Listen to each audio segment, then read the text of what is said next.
ಚಿನ್ಮಯಾನಂದ್ ಅಂತ. ನಾವು ಬೆಂಗಳೂರು ಉತ್ತರ ತಾಲೂಕು ಹೆಸರುಘಟ್ಟ. ಮತ್ತು ನಮ್ಮ ತಾಯಿ ಹೆಸರು ಲೀಲಾ, ತಂದೆ ಹೆಸರು ನಾಗರಾಜ್, ನನ್ನ ತಮ್ಮ ಒಬ್ಬ ಇದ್ದಾನೆ ಮಧು ಅಂತ. ಸರ್ ನಾವು ಗ್ರ್ಯಾಜುಯೇಷನ್ ಮುಗಿಸಿದ್ದೀವಿ ಸರ್. BCA ಮಾಡಿದ್ದೀವಿ. 1 ವರ್ಷ ಆಯ್ತು ಸರ್ ಮುಗಿಸಿ. ಈಗ ಈ ಫೀಲ್ಡ್ಗೆ ಹೊಸಬ್ರು. ಈಗ 1 ವರ್ಷದಿಂದ ಕೆಲಸ ಮಾಡ್ತಿದ್ದೀವಿ ಇದರಲ್ಲಿ. ಜೀವನದಲ್ಲಿ ಯಾವಾಗಲೂ ಪ್ಲ್ಯಾನ್ ಒಂದೇ ಇರಬಾರ್ದು ಸರ್. ಪ್ಲ್ಯಾನ್ 3 ಇಲ್ಲ 4 ಇರಬೇಕು. ಹಂಗಾಗಿ ನಾನು ಜೀವನದಲ್ಲಿ 2 ಪ್ಲ್ಯಾನ್ ಮಾಡಿಕೊಂಡಿದ್ದೆ. ಒಂದಾದರೆ ಗೌರ್ಮೆಂಟ್ ಕೆಲಸ ಹೋಗಬೇಕು, ಇಲ್ಲಾಂದರೆ ಇದರಲ್ಲಿ ದುಡಿಬೇಕು. ಈಗ ಗೌರ್ಮೆಂಟ್ ಕೆಲಸದಲ್ಲಿ ಪ್ಲ್ಯಾನ್ ಎ ಸ್ವಲ್ಪ ಫ್ಲಾಪ್ ಆಯಿತು. ಈಗ ಅದಕ್ಕೆ ಪ್ಲ್ಯಾನ್ ಬಿ ನಡೀತಿದೆ ಸರ್. ಈಗ ಪ್ರೈವೇಟ್ ಜಾಬ್ಗೆ ಹೋಗ್ಬೋದು ನಾವು. ಪ್ರೈವೇಟ್ ಜಾಬಲ್ಲಿ ಈಗ ಅಮ್ಮಮ್ಮ ಅಂದರೆ ಒಂದು 18,000 20,000 ಕೊಡ್ಬೋದು ತಿಂಗಳಿಗೆ.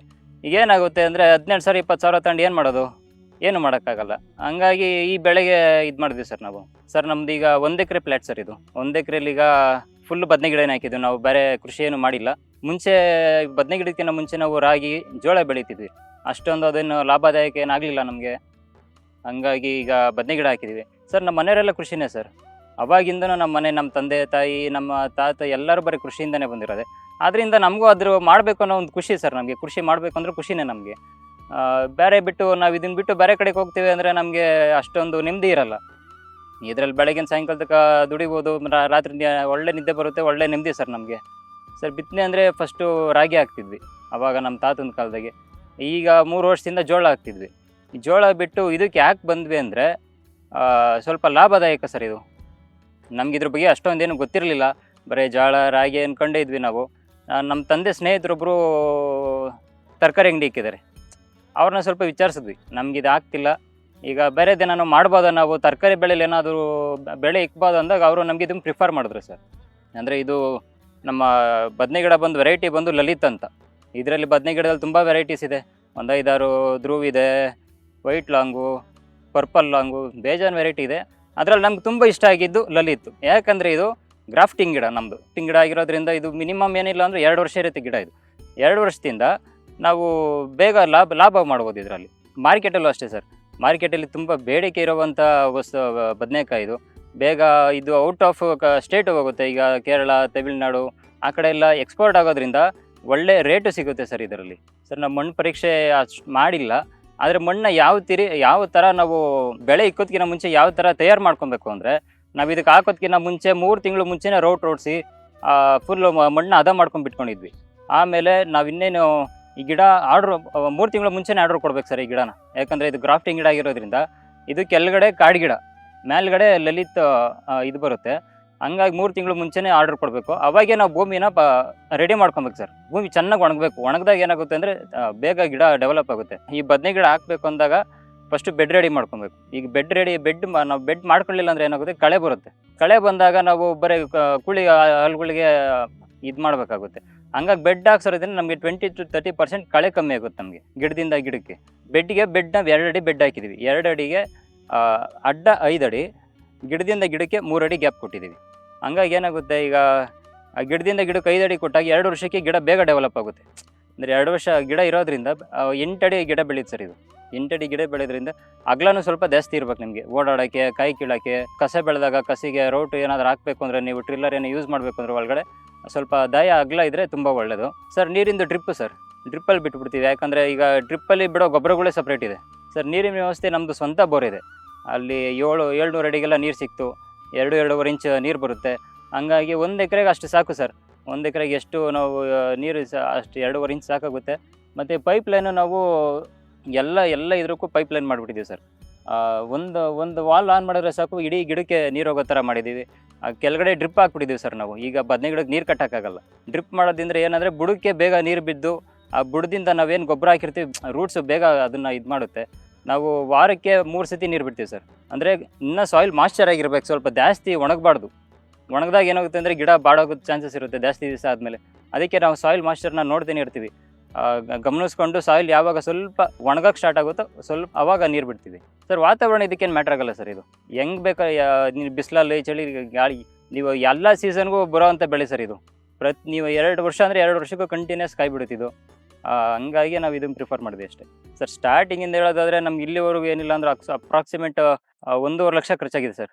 ಎಲ್ಲ ಪ್ರತಿಯೊಂದು ಇಡೀ ಬೆಡ್ ಕವರ್ ಆಗಿರ್ಬೋದು, ಡ್ರಿಪ್ ಪೈಪು, ಈ ಸೊಸಿ, ಕಾಸು, ಇಡೀ ಔಷಧಿ. ಇದು ಮೇನ್ ಬೇಕಾಗಿರೋದು ಔಷಧಿ ಸರ್ ಬದನೆ ಗಿಡಕ್ಕೆ.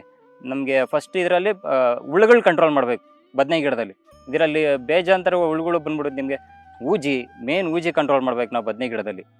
ಸರ್ ಈಗ ಕೀಟ ಅಂತ ಬಂದರೆ ಇದರಲ್ಲಿ ಅದು ಹೇಳಿದ್ನಲ್ಲ, ಈಗ ಊಜಿ ಫಸ್ಟ್ ಸ್ಟಾರ್ಟಿಂಗ್ ನಿಮಗೆ 1 ತಿಂಗಳು ಗಿಡ ಗ್ರೋತ್ ಆದಿದ್ದಂಗೆ ಕಾಂಡ ಕೊಳೆ ರೋಗ ಅಂತ ಬರುತ್ತೆ. ಅದು ನೀವೇನೋ ಸ್ವಲ್ಪ ನಿರ್ಲಕ್ಷ್ಯ ಮಾಡಿದ್ರೆ ನೀವು ಬದನೆ ಗಿಡ ಫುಲ್ಲು ಕಿತ್ತಾಕ್ಬೇಕಾಗುತ್ತೆ. ಯಾಕಂದರೆ ಅದು ಒಂದು ಕಾಂಡದಿಂದ ಸ್ಟಾರ್ಟ್ ಆಗಿ ಇಡೀ ಒಂದು ಗಿಡನೇ ಸೊರಗಿಸ್ಬಿಡುತ್ತೆ ಸರ್ ಗಿಡನ. ಅದೇನಾಗುತ್ತೆ ಅಂದರೆ ಕಾಂಡ ಒಳಗಡೆ ಹೋಗಿ ಅದು ಕಾಂಡದಲ್ಲಿರೋ ಇದನ್ನೆಲ್ಲ ಇದು ಮಾಡಿ ಕಾಂಡನ ಕೊಳಿಸ್ಬಿಡುತ್ತೆ. ಹಂಗಾಗಿ ನಿಮಗೆ ಗಿಡ ಡೆವಲಪ್ ಆಗಲ್ಲ. ಆಮೇಲೆ ಅದು ಒಂದು ಸಣ್ಣ ಒಂದು ಇದಿದ್ರೆ ಸಾಕು ಸರ್, ಅದು ಒಂದು 6 ಗಿಡನ ಹಾಳು ಮಾಡೋಷ್ಟು ಕೆಪಾಸಿಟಿ ಇದೆ ಅದಕ್ಕೆ. ಹಂಗಾಗಿ ಅದು ಬತ್ತಿದಂಗೆ ನಾವು ತೆಗ್ದಾಕ್ಬಿಡ್ಬೇಕು. ನಮ್ಮದ್ರಲ್ಲೂ ಇತ್ತು, ನಾವು ಹತ್ತತ್ರ ಎಷ್ಟು ಗಿಡ ಕಟ್ ಮಾಡಿದ್ದೀವಿ ಅಂದರೆ ಅದು ನಮಗೆ ಹೊಟ್ಟೆ ಹೊಡೆದೈತೆ ಸರ್. ಫ್ಲವರಿಂಗ್ ಟೈಮ್ ಅದು ಹಾಗೆ ಆ ಥರ ಬಂದಾಗ ತುಂಬ ಹೊಟ್ಟೆ ಹೊಡೆದೈತೆ. ಯಾಕಂದರೆ ಹೊಸ ಅನುಭವ ನಮಗೆ ಇದ್ರ ಬಗ್ಗೆ ಗೊತ್ತಿರಲಿಲ್ಲ ಅಷ್ಟೊಂದು. ನಾವು ಸ್ವಲ್ಪ ಇದರಲ್ಲಿ ಪೆಟ್ಟು ತಿಂದ್ವಿ ಫಸ್ಟು. ಅಂದರೆ ಈಗ ಸ್ವಲ್ಪ ಅನುಭವ ಆಗ್ತಿದೆಯಲ್ಲ, ಈಗ ಪರವಾಗಿಲ್ಲ ಸರ್. ಔಷಧಿ ಯಾವ ಥರ ಹೊಡಿತೀವಿ ಅಂದರೆ ವಾರಕ್ಕೊಂದ್ಸತಿ ಔಷಧಿ ಇರಲೇಬೇಕು ಸರ್ ಇದಕ್ಕೆ. ಇಲ್ಲಾಂದರೆ ಕೀಟ ಡ್ಯಾಮೇಜ್ ಮಾಡೇ ಮಾಡುತ್ತೆ ಬದನೆಕಾಯಿಗೆ, ಬದನೆ ಗಿಡಕ್ಕೂ ಅಷ್ಟೇ. ಆಮೇಲೆ ನಾವು ಬುಡಕ್ಕೆ ಆರ್ಗ್ಯಾನಿಕ್ ಗೊಬ್ಬರ ಹಾಕ್ತೀವಿ ಸರ್. ಯಾಕಂದರೆ ಇದು ಕಾಡು ಗಿಡ ಆಗಿರೋದ್ರಿಂದ ಈ ತೊಟ್ಟಿಗೆ ಗೊಬ್ಬರ, ಸಗಣಿ, ಜೀವಾಮೃತ ಅದು ಹಾಕಿದಷ್ಟು ಗಿಡ ಡೆವಲಪ್ ಆಗುತ್ತೆ. ಆಮೇಲೆ ನಾವು ಇದಕ್ಕೆ ಬೇರೆ ಆರ್ಗ್ಯಾನಿಕ್ ಪ್ರಾಡಕ್ಟ್ಸನ್ನು ಯೂಸ್ ಮಾಡ್ತೀವಿ ಸರ್. ತುಂಬ ಹಲವಾರು ಆರ್ಗ್ಯಾನಿಕ್ ಪ್ರಾಡಕ್ಟ್ಸ್ ಯೂಸ್ ಮಾಡ್ತೀವಿ. ಪೆಸ್ಟಿಗೆ ಮಾತ್ರ ಇಂಗ್ಲೀಷ್ ಮೆಡಿಸಿನ್ಸ್ ಯೂಸ್ ಮಾಡ್ತೀವಿ. ಯಾಕಂದರೆ ಅದು ಆರ್ಗ್ಯಾನಿಕ್ಕಾಗಿ ಹೋಗಲ್ಲ, ಅದು ತುಂಬ ಟೈಮ್ ಬೇಕು. ಅದಕ್ಕೆ ನಾವು ಇಂಗ್ಲೀಷ್ ಮೆಡಿಸನ್ಗೆ ಇದು ಮಾಡ್ತೀವಿ. 15 to 25% ನಾವು ಇದು ಇಂಗ್ಲೀಷ್ ಮೆಡಿಸನ್ ಯೂಸ್ ಮಾಡ್ತೀವಿ. ಮಿಕ್ಕಿದೆಲ್ಲ ಬರೀ ಆರ್ಗ್ಯಾನಿಕ್ಕೆ ಸರ್. ನಾವು 1 ಎಕರೆಗೆ 1,500 ಸೊಸೆ ಹಾಕಿದ್ದೀವಿ ಸರ್. ಒಂದು ಸೊಸೆ ಬಂದು 8 ರೂಪಾಯಿ. ಯಾಕಂದರೆ ಅದು ಗ್ರಾಫ್ಟಿಂಗ್ ಗಿಡ ಆಗಿರೋದ್ರಿಂದ 8 ರೂಪಾಯಿ ಬೀಳುತ್ತೆ ಒಂದು ಸೊಸೆ. ನಮ್ಮದು 1,500 ಗಿಡ ಇದೆ. ಹಂಗಾಗಿ ನಾವು 5 ಅಡಿ ಅಗಲ, 3 ಅಡಿ ಉದ್ದ ಗಿಡದಿಂದ ಗಿಡಕ್ಕೆ ಉದ್ದ ಕೊಟ್ಟಿದ್ದೀವಿ. ಇನ್ನೂ 1 ಅಡಿ ಉದ್ದ ಕೊಡ್ಬೇಕು. ಯಾಕಂದರೆ ಇದು ಗಿಡ ಡೆವಲಪ್ ಆಗೋದ್ರಿಂದ ಗಿಡದಿಂದ ಗಿಡಕ್ಕೆ ಎಲೆ ಟಚ್ ಆಗುತ್ತೆ. ಬೇಗ ರೋಗ ಇದಾಗುತ್ತೆ ಸರ್, ಹರಡುತ್ತೆ ಗಿಡದಿಂದ ಗಿಡಕ್ಕೆ. ಹಂಗಾಗಿ ಸ್ವಲ್ಪ ಡಿಸ್ಟೆನ್ಸ್ ಜಾಸ್ತಿ ಇದ್ದರೆ ನಿಮ್ಗೆ ಇಳುವರಿನೂ ಜಾಸ್ತಿ ಬರುತ್ತೆ ಸರ್. ಕಾರ್ಮಿಕರು ನಿಮಗೆ ಗಿಡ ಹಾಕಿ ಒಂದು 5 ತಿಂಗಳವರೆಗೂ ಏನು ಬೇಡ ಸರ್. ಯಾಕಂದರೆ ನಾವು ಇದಕ್ಕೆ ಕಾರ್ಮಿಕರನ್ನ ಅಷ್ಟೊಂದು ಯೂಸೇ ಮಾಡಿಲ್ಲ, ನಮ್ಮ ಮನೆಯವರೇ ಎಲ್ಲ ಮಾಡ್ಕೊತೀವಿ. ಹಂಗಾಗಿ ನಮ್ಮ ತಾಯಿ, ನನ್ನ ತಮ್ಮ, ನಮ್ಮಪ್ಪ ಎಲ್ಲರೂ ಸರ್ ಈಗ ಔಷಧಿ ಹೊಡೆಯೋದ್ರಿಂದ ಹಿಡಿದು ಕಾಯಿ ಕೀಳೋವರೆಗೂ ಎಲ್ಲ ನಾವೇ ಮಾಡಿದ್ದೀವಿ. ಈಗ ಪ್ರಸ್ತುತ ನಮ್ಮ ಇದರಲ್ಲಿ 500 to 600 kg ಬಿಡಿಸ್ತೀವಿ ಸರ್ ಒಂದು ದಿವಸಕ್ಕೆ. ನಾವು 3 ಜನ ಮೇಂಟೈನ್ ಮಾಡ್ತೀವಿ ಸರ್. ನಾವು ಜಾಸ್ತಿ ಕೂಲಿ ಕಾರ್ಮಿಕರನ್ನ, ಕೆಲಸದವ್ರನ್ನ ಇಕ್ಕೊಂಡ್ರೆ ನಮಗೆ ಬರೋ ಲಾಭದಲ್ಲಿ ಅರ್ಧ ಅವರಿಗೆ ಕೊಡಬೇಕಾಗುತ್ತೆ. ಆಮೇಲೆ ನಾವು ಬರೋ ತಿಂಗಳು ಇದರಲ್ಲಿ 0.25% 10 to 15% ಬರೀ ಅವರಿಗೆ ಕೊಟ್ಬಿಟ್ರೆ ನಮ್ಗೇನು ಉಳಿಯಲ್ಲ. ಹಂಗಾಗಿ ನಾವು ಕೂಲಿ ಕಾರ್ಮಿಕರ ಅಷ್ಟೊಂದೇನು ಯೂಸ್ ಮಾಡಿಲ್ಲ. ಬೇಕಾಗುತ್ತೆ, ಯಾಕಂದರೆ ಇದು ಕಾಯಿ ಜಾಸ್ತಿ ಬರೋದ್ರಿಂದ 3-4 ತಿಂಗಳು, ಜನವರಿ ಟು ಫೆಬ್ರವರಿ ಮಧ್ಯದಲ್ಲಿ ಬೇಕಾಗುತ್ತೆ ಸರ್ ಕೂಲಿ ಕಾರ್ಮಿಕರು. ಸರ್ ಫೀಲ್ ಅಂದರೆ ಕಾಲೇಜ್ ಲೈಫ್ ಗೋಲ್ಡನ್ ಲೈಫ್ ಅಂತಾರೆ. ಅದರಲ್ಲಿ ಎಂಜಾಯ್ ಮಾಡಿದ್ದೀವಿ, ಎಲ್ಲ ಪ್ರತಿಯೊಂದು ಇರುತ್ತೆ. ಬಟ್ ಇದರಲ್ಲಿ ಏನಾಗುತ್ತೆ ಅಂದರೆ ಎಂಜಾಯ್ ಮಾಡೋಕೆ ಆಗೋದೇ ಇಲ್ಲ. ಇದರಲ್ಲಿ ಎಂಜಾಯ್ ಮಾಡಬೇಕು ಅಂದರೆ ನೀವು ಇದರಲ್ಲಿ ಖುಷಿಪಟ್ಟು ಮಾಡಬೇಕು. ಯಾವನ್ ಮಾಡ್ತಾನೆ, ನನ್ನ ಕೈಲಿ ಆಗಲ್ಲ ಇದು ಅಂದರೆ ನೀವು ಮಾಡೋಕ್ಕಾಗಲ್ಲ. ಖುಷಿಪಟ್ಟು ಮಾಡಬೇಕು. ಲಾಸ್ ಆಗುತ್ತಾ ಆಗಲಿ, ಒಂದು ತಿಂಗಳು ಲಾಸ್ ಆದರೆ ಇನ್ನೊಂದು ತಿಂಗಳು ನಿಮ್ಗೆ ರೇಟ್ ಸಿಗುತ್ತೆ, ಬಂದೇ ಬರುತ್ತೆ. ಹಂಗಾಗಿ ಈ ಖುಷಿಪಟ್ಟು ಮಾಡಿದಷ್ಟು ತುಂಬ ಇದೆ ಸರ್. ಆಮೇಲೆ ವ್ಯವಸಾಯ ಅಂದರೆ ಮನ್ಮಕ್ಳೆಲ್ಲ ಸಹಾಯ. ಈಗ ನಾವು ಕೂಲಿ ಇಕ್ಕಂದಿರ ಬರೀ ಮನ್ಮಕ್ಳೆಲ್ಲ ಇದರಲ್ಲಿ ಕೆಲಸ ಮಾಡ್ತಿರೋದ್ರಿಂದ ಕೂಲಿ ಅಂದರೆ ನಾವು ಇದು ಮಾಡೋಕ್ಕಾಗಲ್ಲ. ಮನ್ಮಕ್ಳೆಲ್ಲ ಕೆಲಸ ಮಾಡಲೇಬೇಕು.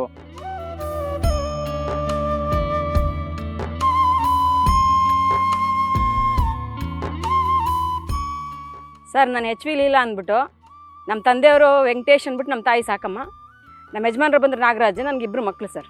ಇದು ನಮ್ಮ ತಾತನ ಕಾಲದಿಂದನೇ ವ್ಯವಸಾಯ ಭೂಮಿ ಸರ್. ನಾವು ವ್ಯವಸಾಯಗಾರನ, ಒಬ್ಬ ಕೃಷಿಕನ ಮಗಳು ನಾನು ಕೂಡ. ಹಾಗಾಗಿ ಇದರಲ್ಲಿ ನನಗೇನು ಹೊಸ ಅನುಭವ ಏನಿಲ್ಲ. ನಾನು ಚಿಕ್ಕಂದಿಂದನೇ ವ್ಯವಸಾಯದ ಕೃಷಿಯವರ ಮಗಳಾಗಿರೋದ್ರಿಂದ ನಂಗೆ ಅದರಲ್ಲಿ ಅನುಭವ ಇದೆ ಸರ್. ಅಂದರೆ ಮುಂಚೆ ಅಂದರೆ ನಮ್ಮ ತಾತನ ಕಾಲದಿಂದ ಹೇಗೆ ಅಂದರೆ ಬರೀ ರಾಗಿ ಮತ್ತು ನಮ್ಮ ತಲೆ ಬಂದಾಗ ಬರೀ ಜೋಳ ಮತ್ತು ಅದು ಅವರ ಗಿಡ, ಅಂದರೆ ಅದರಲ್ಲಿ ಮಿಶ್ರ ತಳಿಗಳು ಬೆಳೀತಾ ಇದ್ರು. ನಮ್ಮ ಅಜ್ಜಿ ತಾತನ ಕಾಲದಿಂದ, ನಮ್ಮ ತಂದೆಯವ್ರ ಕಾಲದಿಂದನೂ ಕೂಡ ಸುಮಾರು ರಾಗಿ ಅದರಲ್ಲಿ ವೆರೈಟೀಸ್. ಮುಂಚೆ ನಮ್ಮ ತಾತನ ಕಾಲದಲ್ಲಿ ಕಡ್ಮುಡ್ಕರ್ ರಾಗಿ ಬರ್ತಾಯಿತ್ತು, ಬೇರೆ ಬೇರೆ ತಳಿಗಳು ಹಾಕಿ ನಮ್ಮದ್ರಲ್ಲಿ ಬೆಳೀತಾ ಇದ್ವಿ. ಆಮೇಲೆ ಅಂದರೆ ಚೇಂಜ್ ಆಗ್ತಾ ಬರ್ತಾ ಹಾಗೆ ನಾವು ಜೋಳ ಸ್ಟಾರ್ಟ್ ಮಾಡಿದ್ವಿ. ಜೋಳದಿಂದ ಮತ್ತೆ ಸ್ವಲ್ಪ ದಿವಸ ಬೆಂಡೆ ಗಿಡ, ಅದು ಇದು ನಾವು ಬೋರ್ ಹಾಕ್ಸಿದ ನಂತರ ಬೆಂಡೆ ಗಿಡ, ಅವರೆ ಗಿಡ ಅದೆಲ್ಲ ಸ್ವಲ್ಪ ದಿವಸ ನೋಡಿದ್ವಿ. ಯಾಕೆ ಈ ಸಲ ನೋಡೋಣ ಸ್ವಲ್ಪ ವಾಣಿಜ್ಯ ಬೆಳೆಗಳು ಯಾವ ರೀತಿ ಇರುತ್ತೆ ಅಂತ ಅಂದ್ಬಿಟ್ಟು ನಾವು ಬದನೆ ಗಿಡನ ಹಾಕಿದ್ದೀವಿ ಸರ್. ಬೇರೆದೆಲ್ಲ ಅಂತಂದರೆ ಬರೀ 3 ತಿಂಗಳಿಗೆಲ್ಲ ಬೆಳೆ ಆಗೋಗುತ್ತೆ. ಮತ್ತು ಭೂಮಿನ ಉಳಿಸು ಮಾಡು ಅನ್ನೋದಕ್ಕೆ ಖರ್ಚು ಜಾಸ್ತಿ ಬರುತ್ತೆ. ಅಂದರೆ ಸ್ವಲ್ಪ ದೀರ್ಘಾವಧಿ ಏನಾದರೂ ಬೆಳೆಗಳಿದ್ರೆ ಅದರಿಂದ ಸ್ವಲ್ಪ ನಮ್ಗೆ ಅನುಕೂಲ ಆಗುತ್ತೆ ಅನ್ನೋ ದೃಷ್ಟಿಯಿಂದ ಈ ಬೆಳೆನ ಆಯ್ಕೆ ಮಾಡ್ಕೊಂಡಿದ್ದೀವಿ ಸರ್. ಹೌದು ಸರ್, ನಮ್ಮ ರೈತ ಸಂಪರ್ಕ ಕೇಂದ್ರದಿಂದ ಇದು ಡ್ರಿಪ್ ಇರಿಗೇಷನ್ಗೋಸ್ಕರ ಡ್ರಿಪ್ ಪೈಪ್ ತೊಗೊಂಡಿದ್ದೀವಿ. ಮತ್ತು ಟಾರ್ಪಲ್ ಸಿಗುತ್ತೆ, ಟಾರ್ಪಲ್ ತೊಗೊಂಡಿದ್ದೀವಿ. ನಮ್ಮ ಸಹಕಾರಿ ಸಂಘದಿಂದ ಏನೇನು ಸಿಗುತ್ತೆ ಸವಲತ್ತುಗಳನ್ನೆಲ್ಲ ತೊಗೊಂಡಿದ್ದೀವಿ ಸರ್, ತೊಗೊಂಡಿದ್ದೀವಿ. ಮತ್ತು ನಮ್ಮ ಸ್ತ್ರೀಶಕ್ತಿ ಕಡೆಯಿಂದನೂ ಲೋನ್ಗಳು ಸಿಗುತ್ತೆ. ಮತ್ತು ನಮ್ಮ ರೈತ RSSN ಬ್ಯಾಂಕಿಂದ ನಮ್ಮ ರೈತರಿಗೋಸ್ಕರ ಅಂತೇಳ್ಬಿಟ್ಟು ಕೃಷಿ ಸಾಲ ಅಂತ ಕೊಡ್ತಾ ಇದ್ದಾರೆ 2 ಲಕ್ಷ ರೂಪಾಯಿ. ಅದಕ್ಕೂ ಕೂಡ ಅಪ್ಲೈ ಮಾಡಿದ್ದೀನಿ, ಬಟ್ ಇನ್ನೂ ಅದು ನಮ್ಗೆ ಸಿಕ್ಕಿಲ್ಲ. ಜನವರಿಗೇನ ಕೊಡ್ತೀವಿ ಅಂತ ಹೇಳಿದ್ದಾರೆ, ಅದಕ್ಕೂ ಅಪ್ಲೈ ಮಾಡಿದ್ದೀನಿ ಸರ್ ನಾನು. ಅಂದರೆ ರೈತರಿಗೆ ಯಾವ ರೀತಿ ಸರ್ಕಾರದಿಂದ, ಇವಾಗ ಕೇಂದ್ರ ಸರ್ಕಾರದಿಂದ ನಮ್ಮ ಮೋದಿಜಿಯವರು ವರ್ಷಕ್ಕೆ 6,000 ರೂಪಾಯಿ ಸಿಗೋದ್ರಲ್ಲಿ, ನಾನು ಕೃಷಿ ಮಹಿಳೆ ಆಗಿರೋದ್ರಿಂದ ನಮ್ಮ ತಂದೆ ಇದರಲ್ಲಿ ಏನು ಬರುತ್ತೆ ನಮಗೆ ಆ ಖಾತೆಗೆ 6,000 ರೂಪಾಯಿ ಬರುತ್ತೆ. ಮುಂದೆ ಕರ್ನಾಟಕ ಸರ್ಕಾರದಿಂದ 4,000 ರೂಪಾಯಿ ಕೊಡ್ತಾಯಿದ್ರು. ಈ ನಮ್ಮ ಸರ್ಕಾರ ಬಂದಾಗಿಂದ ಅದನ್ನು ಸ್ಟಾಪ್ ಮಾಡಿದೆ. ಬಟ್ ನಮ್ಮ ಕೇಂದ್ರದಿಂದ ಅಂತೂ ನಮಗೆ ಅದು ನಮ್ಗೆ ಸಿಗ್ತಾ ಇದೆ ಸರ್. ಮಾರುಕಟ್ಟೆ ವ್ಯವಸಾಯ ಅಂತ ಬಂದರೆ ಇಲ್ಲಿ ಬಾಣಾವರದಲ್ಲಿ ಒಂಥರ ಓಡುತ್ತೆ, ಬಾಗಲಗುಂಟಲ್ಲಿ ಒಂಥರ ಓಡುತ್ತೆ, ದಾಸನಪುರ ಅಂದರೆ RMC ಯಾರ್ಡಲ್ಲಿ ಒಂಥರ ಓಡುತ್ತೆ. ವೆರೈಟೀಸ್ ಆಫ್ ಅಲ್ಲಿ ದಳ್ಳಾಳಿಗಳ ಒಂದು ಹಾವಳಿನ ಸರ್. ಎಲ್ಲೋದ್ರೂ ಕೂಡ ಮುಕ್ತ ಮಾರುಕಟ್ಟೆ ಆಗಬೇಕೆ ಹೊರತು ನಮಗೆ ಈ ದಳ್ಳಾಳಿಗಳು ಇರೋವರೆಗೂ ರೈತನಿಗೆ ಪ್ರಾಬ್ಲಮ್ ಸಾಲ್ವ್ ಆಗಲ್ಲ ಸರ್. ಯಾಕಂದರೆ ರೈತನಿಗೂ ಮತ್ತು ಕಸ್ಟಮರ್ಗೂ ನಮಗೆ ಸಂಪರ್ಕ ಇರಬೇಕು. ಅವಾಗ ರೈತ ಇವಾಗ ಏನು ಮಾಡ್ತಾನೆ ಅಂದರೆ ತಾನು ಕಷ್ಟಪಟ್ಟಿರೋದನ್ನ ಅಲ್ಲಿ ಇದು ಮಾಡೋಕೆ ಹೋಗ್ತಾನೆ. ಅಲ್ಲಿ ದಳ್ಳಾಳಿಗಳು ಏನು ಮಾಡ್ತಾರೆ ಅಂದರೆ ಅಲ್ಲೇ ಅರ್ಧ ಮುರಿದಾಕೊಂಡ್ಬಿಡ್ತಾರೆ ಸರ್. ಈಗ ದಳ್ಳಾಳಿಗಳಿಗೆ ಹೋಯ್ತು ಅಂತಂದ್ರೆ ರೈತನಿಗೆ ಏನು ಸಿಗ್ತಾ ಇಲ್ಲ ನಮಗೆ. ಅಲ್ಲಿ ಕಷ್ಟಪಟ್ಟರು ಬೆಳಗಿನ ಸಾಯಂಕಾಲದವರೆಗೂ ಅಂದ್ರೆ ಅವ್ನಿಗೆ 1 ರೂಪಾಯಿ ಖರ್ಚು ಮಾಡಿದ್ರೆ 80 ರೂಪೀಸ್ ಅವ್ನಿಗೆ ಬರೀ 20% ಅಷ್ಟೇ ಸಿಗ್ತಾರೆ ರೈತನಿಗೆ. ಸೊ ರೈತ ಎಲ್ಲಿ ದೇಶದ ಬೆನ್ನೆಲುಬು ಅಂತಾರೆ, ದೇಶದ ರೈತನ ಬೆನ್ನೆಲುಬನ್ನ ಮುರಿತಾ ಇದ್ದಲ್ಲ ಇಲ್ಲಿ ಮಾರುಕಟ್ಟೆಯಲ್ಲಿ. ಮತ್ತೆ ಏನು ಸಿಗುತ್ತೆ ರೈತನಿಗೆ? ಸುಮ್ಮನೆ ಆತ್ಮಹತ್ಯೆ ಅಂತಾರೆ. ರೈತನಿಗೆ ಏನು ಸಿಕ್ಲಿಲ್ಲ ಅಂದಾಗ ಅವ್ನು ಇನ್ನೇನು ಯೋಚನೆ ಮಾಡ್ತಾನೆ? ಅವನಿಗೆ ಸರಿಯಾದ ರೀತಿಯಲ್ಲಿ ಅವನಿಗೆ ಉತ್ಪಾದನೆಗೆ ತಕ್ಕ ಬೆಲೆ ಸಿಕ್ಕಿದ್ರೆ ಅವ್ನಿಗೆ ಖುಷಿ ಆಗುತ್ತೆ, ಬೆಳೆಯೋಕ್ಕಂತ ಅವನಿಗೆ ಖುಷಿ ಆಗುತ್ತೆ. ಮತ್ತೆ ಅವನಿಗೆ ಬೆಳೆದಿದ್ದಕ್ಕಿಂತ ನಷ್ಟನೇ ಜಾಸ್ತಿ ಆದಾಗ ಪಾಪ ಅವ್ನು ಇನ್ನೇನು ಮಾಡೋಕ್ಕಾಗಲ್ಲ, ಸಾಯ ಇದಕ್ಕೆ ಹೋಗ್ತೇವೆ ಚಿಂತೆ ಮಾಡ್ತಾನೆ ಹೊರತು ಬದುಕೋದಕ್ಕೆ ಯೋಚನೆನೇ ಆಗಲ್ಲ ಸರ್. ಎಲ್ಲಾಗುತ್ತೆ ಯೋಚನೆ ಮಾಡಿ, ನಾವು ಕೂಡ ಅದು ಯೋಚನೆ ಮಾಡ್ಬೇಕಲ್ಲ. ಅವತ್ತಿನ ಪರಿಸ್ಥಿತಿಗೆ ಅವನು ಯೋಚನೆ ಮಾಡಿ ಅವತ್ತಿನ ಇದಕ್ಕೆ ಬೆಳೆದಿರ್ತಾನೆ. ಅಲ್ಲೋದ್ವಾಗ ಬರೀ ಮಾರುಕಟ್ಟೆಯಲ್ಲಿ ದಳ್ಳಾಳಿಗಳು ಸುಮ್ಮನೆ ನೀನು ಎಷ್ಟೋ ಹೋಗೋದಕ್ಕೆ ಅಲ್ಲಿ ಅರ್ಧಕ್ಕರ್ಧ ನೀವು ಡಿಮ್ ಮಾಡಿಬಿಟ್ಟು ಮಾರುಕಟ್ಟೆಯಲ್ಲಿ ಅದಾದಾಗ ಅವನಿಗೆ ಅಲ್ಲಿ ಕುಗ್ಗೋಗ್ತಾನೆ ಸರ್ ರೈತ. ಅಷ್ಟೇ ಆಗ್ತಾ ಇರೋದಿಲ್ಲ ಸಮಸ್ಯೆ. ಐ ಥಿಂಕ್ ಇದು ಚಳಿಗಾಲದಲ್ಲಿ ಸ್ವಲ್ಪ ಹೊರತು ಅಂದ್ಕೊಂಡಿದ್ದೀವಿ ಸರ್. ಅದರ್ವೈಸ್ ಅಂದರೆ ಇದು ಮದುವೆ ಸೀಸನ್ಗಳಲ್ಲಿ ಮತ್ತು ಬೇರೆ ಬೇರೆ ಸಮಾರಂಭಗಳಲ್ಲಿ ಯೂಸ್ ಮಾಡಿದಾಗ ಇದು ಬರ್ತಿದೆ ಅಂದ್ಕೊಂಡಿದ್ದೀವಿ ಸರ್ ನಾವು. ನಮಗೂ ಇದು ಹೊಸದು ಬೆಳೆ, ನಮಗೂ ಗೊತ್ತಿಲ್ಲ. ಈಗ ಇನ್ನು ಸ್ಟಾರ್ಟ್ ನಾವು ಬರ್ತಾ ಇರೋದು ಇದಕ್ಕೆ. ಹಾಗಾಗಿ ಮುಂದೆ ನೋಡ್ಬೇಕು ಸರ್. ಇನ್ನು 6 ತಿಂಗಳು 1 ವರ್ಷ ಇರುತ್ತೆ ಅಂತ ಹೇಳಿದ್ದಾರೆ ಸೊಸಿ ನಮಗಿದು. ನಮ್ಮ ರವಿ ಅವ್ರು ಪರಿಚಯ ಮಾಡಿಕೊಟ್ಟಿದ್ದು, ನಮ್ಮ SLN ಅವರು ರವಿಕುಮಾರ್ ಅವರು. ಹಾಗಾಗಿ ನಮ್ಗೆ ಅವ್ರ ಕಡೆಯಿಂದ ಸ್ವಲ್ಪ ಇದಾದಾಗ ಮತ್ತು ನಮ್ಮ ನೈಸರ್ಗಿಕ ಕೃಷಿಯಲ್ಲಿ ನಾವು ಭಾಳನೇ ಇಷ್ಟ ಇತ್ತು ನಮಗೆ. ಯಾಕಂದರೆ ಭೂಮಿನ ಇಷ್ಟು ವರ್ಷ ನಾವು ರಾಸಾಯನಿಕ ಹಾಕಿ ಹೇಗೆ ಮಾಡಿದ್ದೀವಿ ಅಂದರೆ ಭೂಮಿನ ಬರಡು ಭೂಮಿ ಮಾಡಿಬಿಟ್ಟಿದ್ದೀವಿ. ಮತ್ತು ಅದ್ರಲ್ಲಿ ಹಾಕೋದು ಏನು ಬರೋದಿಲ್ಲ. ಯೂರಿಯಾ ಹೋಗಿಸ್ಲಿಲ್ಲ ಅಂತಂದರೆ ನಾವೀಗ ರಾಸಾಯನಿಕನ ಮತ್ತೆ ಏನು ಬೆಳೆಗಳು ಕೂಡ ಬರಲ್ಲ. ಆ ಬೆಳೆನ ಸ್ವಲ್ಪ ಫಲವತ್ತತೆ ಮಾಡಬೇಕು ಅಂದ್ಬಿಟ್ಟು ನಾವು ಆರ್ಗ್ಯಾನಿಕಲ್ಲಿ ಹೋಗಬೇಕು ಅಂದ್ಬಿಟ್ಟು ಕೂಡ ನಾವು ಇದರಲ್ಲಿ ಪ್ರಾಮುಖ್ಯತೆಯನ್ನು ಕೊಟ್ಟಿದ್ದೀವಿ ಸರ್. ಈ ಇದರಲ್ಲಿ ಬೆಳೆಯಲ್ಲಿ ಇದರಲ್ಲಿ ದುಡ್ಡು ಮಾಡೋ ಉದ್ದೇಶ ಇಲ್ಲ. ನಮ್ಮ ಬೆಳೆ ನಾವು ತಿನ್ನೋಂಥ ಆಹಾರ ರಾಸಾಯನಿಕ ಮುಕ್ತವಾಗಿರ್ಬೇಕನ್ನೋ ದೃಷ್ಟಿಯಿಂದ ನಾವು ಬೆಳೆ ಬೆಳೀತಾ ಇದ್ದೀವಿ ಸರ್. ಮತ್ತು ಇದರಲ್ಲಿ ನಮಗೆ ರಾಸಾಯನಿಕ ಮುಕ್ತವಾಗಿರಬೇಕು ಅಂದರೆ ನಾವೇ ಬೆಳೆದಂಥ ಆಹಾರ ನಾವೇ ತಿನ್ನೋದ್ರಿಂದ ಈವನ್ ಈಗ ರಾಸಾಯನಿಕ ಹಾಕಿ ಆರೋಗ್ಯ ಎಷ್ಟು ಕೆಡ್ತಾ ಇದೆ ಅಂದರೆ ಈವನ್ ಎಲ್ಲ ಪ್ಲಾಸ್ಟಿಕ್ ಆ ರಾಸಾಯನಿಕ ಹೋಗಿ ಈವನ್ ಏನಕ್ಕೆ ಕ್ಯಾನ್ಸರ್ ಬರ್ತಾ ಇದೆ ಅಂದರೆ ಪ್ಲಾಸ್ಟಿಕ್ ಎಷ್ಟು ಉಪಯೋಗಿಸ್ತೀರಾ? ಪ್ರತಿಯೊಂದು ಅಂಗಡಿಗೆ ಹೋದ್ರೂ ಕೂಡ ಪ್ಲಾಸ್ಟಿಕ್ಕು, ಪ್ರತಿಯೊಂದು ಹೋಟೆಲ್ಗೆ ಹೋಗಿ ಪ್ಲಾಸ್ಟಿಕ್, ನಾವು ತಿನ್ನೋ ಒಂದು ಕಾಫಿ ಕುಡಿ ಕಪ್ಪಿಂದ ಸಹ ಪ್ಲಾಸ್ಟಿಕ್ ಆಗಿರೋದ್ರಿಂದ ಪ್ಲಾಸ್ಟಿಕ್ ಹೋಗಿ ನೀರು ಕುಡಿ ಬಾಟಲಿಂದ ಸಹ ಪ್ಲಾಸ್ಟಿಕ್ ಆಗಿದೆ. ಆ ಪ್ಲಾಸ್ಟಿಕ್ ಮನುಷ್ಯನ ದೇಹ ಸೇರಿ ಕ್ಯಾನ್ಸರು ಮತ್ತು ಈ ಥರ ಸ್ಟೋನ್ ಆಗಿರ್ಬೋದು, ಪ್ರತಿಯೊಂದು ಶುಗರ್ BP ಈವನ್ ಏನೇ ಆಗಿರ್ಬೋದು, ಪ್ರತಿಯೊಂದಕ್ಕೂ ಕಾರಣ ನಮ್ಮ ತಿಂತಕ್ಕಂಥ ಆಹಾರ ಕ್ಲೀನಾಗಿತ್ತು, ಸ್ವಚ್ಛವಾಗಿತ್ತು ಅಂತಂದರೆ ರೋಗಗಳನ್ನ ನಾವು ದೂರ ಇಡ್ಬೋದು. ಹಾಗಾಗಿ ನಾನು ಈ ಸತಿ ನಮ್ಮ ಈ ಮುಖಾಂತರನಾದರೂ ನಮ್ಮ ಭೂಮಿನ ಫಲವತ್ತತೆ ಮಾಡಬೇಕು ಅನ್ನೋದಕ್ಕೋಸ್ಕರವಾಗಿ ನಾವು ರಾಸಾಯನಿಕ ಅಂದರೆ ಈ ಆರ್ಗ್ಯಾನಿಕ್ ಅಂತ ಮತ್ತು ಸಾವಯವ ಕೃಷಿ ಮಾಡಬೇಕಂತ, ನೈಸರ್ಗಿಕ ಕೃಷಿ ಮಾಡಬೇಕಂತೇಳಿ ಒಂದು ಹೆಜ್ಜೆ ಮುಂದೆ ಇಟ್ಟಿದ್ದೀವಿ ಸರ್. ನಾವು ಹಾಕಿದ್ದು ಸೆಪ್ಟೆಂಬರ್ 12. ಈಗ ನಮಗೆ ನವಂಬರ್ 14ರಿಂದ ನಾವು ಅಂದರೆ ಕಾಯಿ ಫಸ್ಟ್ ಸಿಕ್ಕಿದ್ದು ನಮಗೆ 3 kg ಸಿಕ್ತು ಫಸ್ಟ್ ಡೇ. ಆಮೇಲೆ ಬಂದು ಒಂದು 10 kg ಸಿಕ್ತು. ಆಮೇಲೆ ಬಂದು 1 ಚೀಲ. ಆಮೇಲೆ ಬಂದು ನಮಗೆ ದಿನ ಜಾಸ್ತಿ ಆಗ್ತಾನೆ ರೈಸ್ ಆಗ್ತಾನೆ ಹೋಗ್ತದೆ. ನಿನ್ನೆ 14 ಚೀಲ ಸಿಕ್ತು. ಆದರೆ ಬಿಫೋರ್ 22 ಚೀಲ ಸಿಕ್ಕಿತ್ತು ಸರ್ ನಮಗೆ. ಅಂದರೆ ಡೇ ಬೈ ಡೇ ಗ್ರೋತ್ ಆಗುತ್ತೆ, ಅದನ್ನು ನಾವು ಮುಂದುವರ್ಸ್ಕೊಂಡು ಹೋಗಬೇಕು ಸರ್ ಅಷ್ಟೇ. ಕಟಾವು ಅಂತಂದರೆ ಅದೇ ಸರ್, 1 ದಿವಸ ಬಿಟ್ಟು 3 ದಿವಸಕ್ಕೆ ಒಂದ್ಸಲ ಕೀಳ್ತಾ ಇದ್ದೀವಿ ಸರ್. ಅದೇ ನಮಗೆ ಮಾರ್ಕೆಟಿಂಗೇ ಮೇಯ್ನ್ ಬೇಕಾಗಿರೋದು ಸರ್. ಈಗ ನಮ್ಗೆ ಎಲ್ಲದರಲ್ಲೂ ಉತ್ತೇಜನ ಸಿಗುತ್ತೆ ಅಂದರೆ ರೈತರಿಗೆ ಸಿಗುತ್ತೆ, ಅದನ್ನು ಸದುಪಯೋಗ ಪಡಿಸ್ಕೊಳೋದು ನಮ್ಮ ಇದರಲ್ಲಿ ಇರುತ್ತೆ ಸರ್ ಅಷ್ಟೇ. ನಿನ್ನೆ ಅಲ್ಲಿಗೆ ನಾನು 200 ಟನ್ ಬಿಡಿಸಿದ್ದೆ ಸರ್. 200 ಟನ್ ಅಲ್ಲ, 200 kg. ಅದು ಏರಿಳಿತ ಆಗ್ತಾ ಇರುತ್ತೆ. ಕೆಲವು ದಿವಸ 200 kg ಸಿಗ್ಬೋದು, ಕೆಲವು ದಿವಸ 180 ಸಿಗ್ಬೋದು, ಕೆಲವು ದಿವಸ 300 kg ಜಾಸ್ತಿ ಆಗ್ತದೆ, 300 kg ಸಿಗ್ಬೋದು ಸರ್. ಈಗ ನಾವು ಕೃಷಿಕಾರ ಆಗಿರೋದ್ರಿಂದನೇ ಮಕ್ಳಿಗೆ ಚಿಕ್ಕಂದಿಂದಲೂ ಅದರಲ್ಲಿ ಅನುಭವ ಇತ್ತು. ಅಂದರೆ ಅವನೀಗ MCA ಮಾಡು ಅಂತ ನಾವು ಹೇಳಿದ್ವಿ. MCA ಮಾಡಿದ್ದೀನಿ ನೀವು ಬರೀ ಅವನು ಹೇಳ್ತಾ ಇದ್ದಾನೆ ನನಗೆ ಬರೀ ಈಕ್ವಲೆಂಟ್ ಇಂಜಿನಿಯರ್ ಆಗುತ್ತೆ. ಇಂಜಿನಿಯರ್ ಆದಾಗ ಏನಾಗುತ್ತೆ, ಬರೀ 20ರಿಂದ 25,000 ರೂಪಾಯಿ minimum salary first starting. So ನೀನು ಆಮೇಲೆ ಓದ್ತಾನು ಕೂಡ ಎಷ್ಟು ವರ್ಕ್ ಪ್ರೆಷರ್ ಇರುತ್ತೆ ಅಂದರೆ ನೈಟ್ ಆಗ್ತಾರೆ, ಡೇ ಆಗ್ತಾರೆ, ನಾವು ಅಲ್ಲಿ ಹೋಗಿ ಎಷ್ಟು ಟ್ರಾವೆಲಿಂಗ್ ಇರುತ್ತೆ, ಅದೆಲ್ಲ ಯೋಚನೆ ಮಾಡಿದಾಗ ಸ್ಟ್ರೆಸ್ ಕೂಡ ಆಗುತ್ತೆ ಮನುಷ್ಯನಿಗೆ. ಆಮೇಲೆ ನಿದ್ರೆ ಇರೋದೇ ಇಲ್ಲ ಆ ಟೈಮಲ್ಲಿ. ನೈಟ್ ಡ್ಯೂಟಿ ಹಾಕಿದಾಗ ಕಷ್ಟ ಆಗುತ್ತೆ. ಆಮೇಲೆ ಅವನು SSSGD ಎಕ್ಸಾಮ್ ಕಂಡಕ್ಟ್ ಮಾಡಿದ್ದ. 0.5 ಹೊರಟೋಯ್ತು, ಮತ್ತೆ ಅದು ಎಕ್ಸಾಮ್ ಮತ್ತೆ ಬರೀತಾನೆ. ಅಂದರೆ ಗೌರ್ಮೆಂಟ್ ಜಾಬ್ಗೆ ಹೋದ್ರೆ ಇಲ್ಲ ಅಂದರೆ ರೈತನಾಗಿ ಮುಂದುವರಿಬೇಕು. ರೈತನಾದರೆ ಈವನ್ ನಾವು ಈ ಅಂದರೆ ಸ್ವಇಚ್ಛೆಯಿಂದ ಬೆಳಿಬೋದು, 4 ಜನಕ್ಕೆ ಅವನು ಕೆಲಸ ಕೊಡ್ಬೋದು. ಆ ರೀತಿ ಅಂದರೆ ಈಗ ಏನು ರೈತ ಅಂದ ತಕ್ಷಣ ಅವನೇನು ಕಮ್ಮಿ ಗ್ರೇಡ್ ಅಲ್ಲ ಸರ್. ಈ ಥರ ದೇಶದ ಬೆನ್ನೆಲು ಬಂದಾಗ ಅವನ್ನ ನಾವು ಯಾವ ಥರ ಇಡಬೇಕು, ನಾವು ಅವ್ನು ಶ್ರೀಮಂತಿಕೆ ಅಂತ ತಗೊಂಡಾಗ ನಾವೆಲ್ಲ ಬೀದಿ ಕಸವಾಗಿಬಿಟ್ಟಿದ್ದೀವಿ. ಅದಕ್ಕೋಸ್ಕರ ಅವನೊಬ್ಬ ಮಾದರಿ ರೈತ ಆಗ್ತೀನಿ ಅಂದಾಗ ನಾವು ಪ್ರೋತ್ಸಾಹ ಕೊಟ್ಟಿದ್ದೀವಿ ಸರ್. ಈಗ ಮಗನಿಗೆ ಅವನು ಡಿಗ್ರಿ ಹೋಲ್ಡರ್, ಅವನೇನು ಅವಿದ್ಯಾವಂತಲ್ಲ, ಡಿಗ್ರಿ ಹೋಲ್ಡರ್ ಆಗಿರೋದ್ರಿಂದ ಅವನಿಗೂ ಜ್ಞಾನೋದಯ ಇದೆ. ಇವಾಗ ನಾನು ಈಗ ಬೆಳೆದ್ರೆ ಈ ಥರ ಆಗುತ್ತೆ ಅನ್ನೋ ಅನುಭವ ಅವನಿಗೂ ಈಗ ಬರ್ತಾ ಇದೆ ಸರ್. ಗೈಡೆನ್ಸ್ ಅಂತಂದಾಗ ಅಂದರೆ ನಾವು ಇದರಲ್ಲಿ ಸ್ವಲ್ಪ ಲಾಭಾಂಶ ನೋಡಿದ ಮೇಲೆ ನಾವು ಅವ್ರಿಗೆ ಅಡ್ವೈಸ್ ಮಾಡ್ತೀವಿ ಸರ್. ಯಾಕಂದರೆ ಈ ಥರ ನಮ್ಮ ಅಂದರೆ ಈಗ ನೀವೇನು ಹೇಳಿದ್ರಿ ಯಾವ ಥರ ಅಡ್ವೈಸ್ ಮಾಡ್ತೀರ ಅಂತ, ನಮ್ಮ ಭೂಮಿಗೆ ಈ ಥರ ರಾಸಾಯನಿಕ ಮುಕ್ತ ಮಾಡಬೇಕು ಅಂದರೆ ಆರ್ಗ್ಯಾನಿಕ್ ಯೂಸ್ ಮಾಡ್ತಾ ಇದ್ದೀವಿ. ಮತ್ತು ನಾವು ಕೂಡ ಅದನ್ನು ತಯಾರು ಮಾಡ್ಕೋಬೋದು, ಬಟ್ ಅದಕ್ಕೆ ಟೈಮ್ ಹಿಡಿಯುತ್ತೆ. ಈಗ ಸಮಯದ ಅಭಾವ, ಎಲ್ಲದಕ್ಕೂ ಫಾಸ್ಟ್ ಸಮಯ ಬೇಗ ಹೋಗ್ಬೇಕು, ಜನ ಬೇಗ ತಿನ್ನಬೇಕು, ಬೇಗ ದೊಡ್ಡವರಾಗಬೇಕು. ಆದರೆ ಬೇಗ ಅಷ್ಟು ದೊಡ್ಡವರಾಗಿ ಬೇಗ ಬೆಳೆಯೋದಕ್ಕಿಂತ ನಿಧಾನಗತಿಯಲ್ಲಿ ಬೆಳವಣಿಗೆಯಾಗಿ ನಿಧಾನಕ್ಕೆ ಬೆಳೆಯೋಣ ಅಂತ ಹೇಳ್ಬಿಟ್ಟು ನಾನು ಈ ಆರ್ಗ್ಯಾನಿಕ್ ಅನ್ನೋ ಒಂದು ಇದನ್ನ ಕಾನ್ಸೆಪ್ಟ್ನ ಅವ್ರಿಗೆ ಹೇಳ್ತೀನಿ ಸರ್. ಅಂದರೆ ಭೂಮಿ ಯಾವ ಥರ ಫಲವತ್ತತೆಯಾಗಿ ಇಟ್ಕೊಂಡ್ರೆ ನೀವು ಆರೋಗ್ಯವಂತರಾಗಿರ್ತೀರಿ ಅಂತ ಹೇಳ್ಬಿಟ್ಟು ಅವರೇ ನೀವು ಇದನ್ನ ಉಪಯೋಗಿಸಿ ನಿಮ್ಮ ಆರೋಗ್ಯ ನೀವು ಕಾಪಾಡ್ಕೊಳ್ಳಿ ಅನ್ನೋ ಒಂದು ಉದ್ದೇಶನ ಅವ್ರಿಗೆ ಹೇಳ್ತೀನಿ ಸರ್. ಹೌದು ಸರ್, ಮನುಷ್ಯ ಈಗ ನಾವು ಮಾಡಿದ್ದೀವಿ, ಬದನೆಕಾಯಲ್ಲಿ ಇವಾಗ ಏನೋ ರೇಟ್ ಸಿಕ್ಕಿದ್ರೆ ಖುಷಿ ಪಟ್ಬಿಡ್ತೀವಿ. ಆದರೆ ಮನುಷ್ಯಂಗೆ ತಾಳ್ಮೆನೂ ಕೂಡ ಇರಬೇಕು. ತಾಳ್ಮೆ ಇಲ್ಲ ಅಂದರೆ ಏನು ಇದಾಗಲ್ಲ ಸರ್. ಯಾಕಂದರೆ ನಿಧಾನವೇ ಪ್ರಧಾನ ಮನುಷ್ಯನಿಗೆ. ತಾಳ್ಮೆ ಅನ್ನೋದು ಸಹ ಈ ಕೃಷಿಯಲ್ಲಂತೂ ಖಂಡಿತವಾಗ್ಲೂ ಭಾಳ ಇರಬೇಕು ಸರ್. ಇಲ್ಲಾಂದರೆ ಅಂದರೆ ತಾಳ್ಮೆ ಇರಲೇಬೇಕು. ಅದು ಏರಿಳಿತ ಆಗೇ ಆಗುತ್ತೆ. ಅಂದರೆ ಲಾಭ ಬಂದಾಗ ಜಾಸ್ತಿ ಖುಷಿ ಪಡೋದು, ಲಾಸ್ ಆದಾಗ ಜಾಸ್ತಿ ಕೆಳಕೋಗೋದೇನು ಬೇಡ. ತಾಳ್ಮೆ ಅನ್ನೋದಿದ್ರೆ ಭಗವಂತ ಎಲ್ಲ ಸರಿದೂಗಿಸ್ಕೊಂಡು ಹೋಗ್ತಾನೆ ಸರ್. ಸ್ನೇಹಿತರೆ ನಮಸ್ಕಾರ, ನನ್ನ ಹೆಸರು ಚಂದ್ರಕುಮಾರ್ ಅಂತ ಹೇಳಿ, ಒಬ್ಬ ಕೃಷಿ ಮಾರ್ಗದರ್ಶಕನಾಗಿ ಕೆಲಸ ಮಾಡ್ತಾ ಇದ್ದೀನಿ. ನನ್ನ ಎಜುಕೇಷನ್ ಬಂದ್ಬಿಟ್ಟು ಡಿಪ್ಲೊಮಾ ಇನ್ ಆರ್ಟಿಕಲ್ಚರ್ ಮುಗಿಸಿ 17 ವರ್ಷಗಳ ಕಾಲ ನಾನು ಸೀಡ್ ಇಂಡಸ್ಟ್ರಿಯಲ್ಲಿ R&D ಸೆಕ್ಷನಲ್ಲಿ ಮತ್ತು ಪ್ರೊಡಕ್ಷನ್ ಸೆಕ್ಷನಲ್ಲಿ ವರ್ಕ್ ಮಾಡಿದ್ದೆ. ಸೊ ಆರ್ಗ್ಯಾನಿಕ್ ಬೇಸನ್ನೇ ಮತ್ತೆ ನೆಕ್ಸ್ಟ್ ನಾನು ಯಾಕೆ ಮಾಡಿಕೊಂಡೆ ಅಂತಂದರೆ, ಕಾರಣ ಇವತ್ತಿನ ಮಣ್ಣಿನ ಫಲವತ್ತತೆ, ಮಣ್ಣಿನ ಗುಣಗಳು, ಮಣ್ಣಿನ ವಿಧಾನ ಮತ್ತು ಸಮರ್ಪಕವಾಗಿ ಮಣ್ಣನ್ನು ಬಳಸ್ತಕ್ಕಂಥ ರೀತಿ ಭಾಳ ಮುಖ್ಯವಾಗಿದೆ. ನಮ್ಮ ತಾಯಿ ಎಷ್ಟು ಮುಖ್ಯನೋ ಭೂತಾಯಿ ಕೂಡ ಅಷ್ಟೇ ಮುಖ್ಯ. ಸೊ ಅದನ್ನು ಬಳಸ್ತಕ್ಕಂಥ ರೀತಿ ಎರಡೂ ಕೂಡ ನಮ್ಮ ಕೈಯಲ್ಲೇ ಇದೆ. ಇವತ್ತೇನಾಗಿದೆ ಅಂತಂದರೆ, ಒಂದು ಲೈಫ್ ಸ್ಪ್ಯಾನ್ ಅಂದರೆ ಜೀವನ ನಡೀತಕ್ಕಂಥ ರೀತಿ, ಜೀವನ ಶೈಲಿ ಬದಲಾವಣೆ ಆಗಿದೆ. ಸೊ ಎಲ್ಲರೂ ಬದಲಾವಣೆ ಆಗಿರೋದು ಯಾವುದಕ್ಕೆ ಅಂತಂದರೆ, ಒಂದು ಟ್ರೆಡಿಷನಲ್ಗೆ ಒಂದು ಸಿಸ್ಟಮ್ಗೆ ಚೇಂಜ್ ಆಗ್ಬಿಟ್ಟಿದ್ದಾರೆ ಎಲ್ಲನೂ.